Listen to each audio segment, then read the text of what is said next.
Baik, sekarang yang kedua kita belajar terkait deformasi akibat tadi tumbukan lempeng. Jadi deformasi akibat tumbukan lempeng. Jadi seperti tadi di atas sudah saya singgung sedikit bahwa tumbukan lempeng ini akan menyebabkan proses deformasi baik itu di lempeng Samudra Hindia Australia maupun di lempeng Eurasia, lempeng benua Eurasia. Jadi bisa terjadi dua hal itu. Jadi kalau kita ini bisa kita cobakan kalau kita melakukan satu proses kompresi terhadap material, misalnya tes beton dan lain sebagainya. Maka tes beton itu akan menimbulkan suatu crack ataupun fissure ataupun joint yang kalau di geologi ini dikenal dengan joint. Maka di sini joint itu bisa arahnya bisa searah dengan arah kompresinya itu sendiri. Jadi kalau dari utara selatan berarti dia pecahnya itu arah utara selatan, ataupun dia tegak lurus terhadap gaya kompresi itu sendiri. Tapi bisa juga pada waktu kompresi itu dia menimbulkan suatu retakan yang sifatnya diagonal. Jadi seperti ini, jadi kita bisa melihat letaknya diagonal ini sering disebut dengan shear joint. Jadi ini kekar gerus namanya, kekar gerus. Ini bisa bentuknya seperti atau ke arah bawah seperti ini. Jadi arahnya demikian. Tapi intinya ini sudutnya adalah menyudut lancip. Sudutnya ini adalah sudut lancip terhadap arah kompresi tadi. Arah kompresi dalam hal ini adalah kompresi dari Samudra Hindia menuju ke Jawa tadi, ke Jawa maupun ke Eurasia tadi. Jadi bisa polanya bisa seperti ini. Nah, letaknya bisa seperti ini.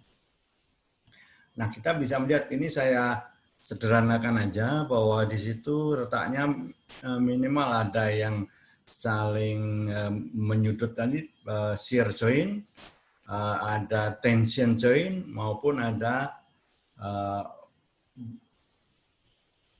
balikannya. Jadi release joint, ada tension joint, ada shear joint. Jadi ada kekar gerus, kekar tarik, dan kekar rilis. Nah, seperti itu. Jadi ini kekar gerus yang bersilangan ini, terus ini kekar tarik tadi. Kalau yang ini adalah kekar rilis. Nah, tapi kalau materialnya ini sifatnya plastik, maka dia biasanya juga diikuti suatu proses pelipatan di bagian tengah. Jadi seperti ini prosesnya.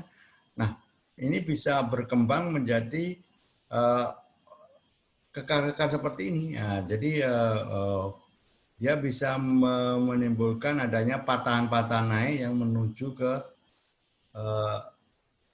arah selatan maupun ke arah utara. Kalau ini misalnya ini Samudra Hindia, kalau ini Pulau Jawa, maka ini adalah menuju ke ini yang dikenal dengan nanti akan menimbulkan namanya patahan aktif. Jadi ini dia ada di selatan, juga ada di tengah pulau sendiri. Ini yang dikenal dengan nanti sesar aktif nanti atau patahan aktif. Nah, jadi dia bisa seperti ini. Nah, ini pada waktu tumbukan ini maka dia akan bisa mendorong ini menuju ke atas. Ini pun juga akan mendorong sini.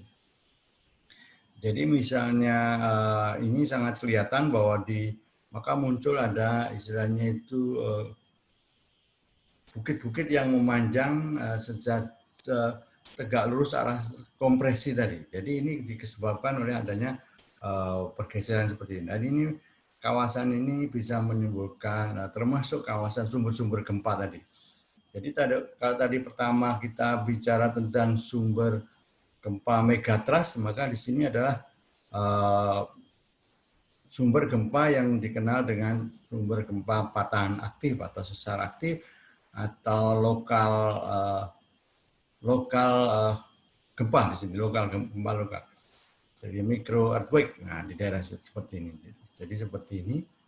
Nah, gempa-gempa itu bisa terjadi seperti ini. Nah, seperti ini.